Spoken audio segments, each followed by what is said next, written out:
Pinangangambahan ng maraming artist ang convenience at instant results na hatid ng artificial intelligence o AI dahil sa posibleng banta nito sa kanilang pwesto sa mundo ng sining.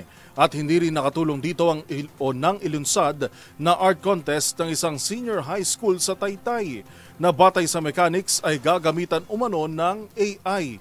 Ang tugon dyan ng mga netizen, alamin sa trending report ni Arnold Herrera. Imagination meets innovation. Pinutakte ng batikos ang inanunsyong art contest ng isang senior high school sa Taytay dahil batay sa mechanics ay gagamitan nito ng artificial intelligence.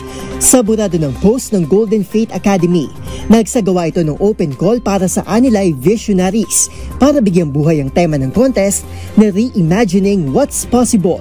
Saad pa nito sa caption, ang pagkamalikhain daw ay hindi limitado at eksklusibo lamang para sa tradisyonal na paraan ng paglikha ng art, gaya ng brush, stylus, tablets at ang old-fashioned na kamay. Bagamat tunay na nakatutulong ang AI sa maraming bagay, para sa mga alagad ng sining, isaan nila itong sampal sa kanilang kakayahan at karagdagang hamon sa stigma na matagal nang kinakaharap ng kanilang industriya. Sa paggamit kasi ng AI, instant nang mabibigyang buhay ang isang prompt o munting ideya o description ng likha na nais matanggap. Para sa Reddit user na ito, bilang isang artist ay talagang pinakulo ng contest ang kanyang dugo. Anya, nagpakahirap silang i-develop ang kanilang skills. Nagsimula sa pag-aaral ng traditional art at nagkamali ng paulit-ulit para lang palitan sila ng mga AI artist. Sa panig naman ng isa pang Reddit user, sa pagusbong ng AI ay wala raw tayong choice, kundi tangayin o sakyan ito.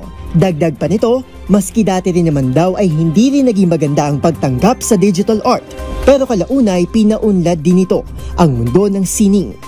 Wala namang pahayag sa ngayon ng Golden Fate Academy kaugnay ng kanilang controversial na art contest. Para sa DZRH TV, ito si Arnold Herrera. Una sa Pilipinas, una sa Pilipino.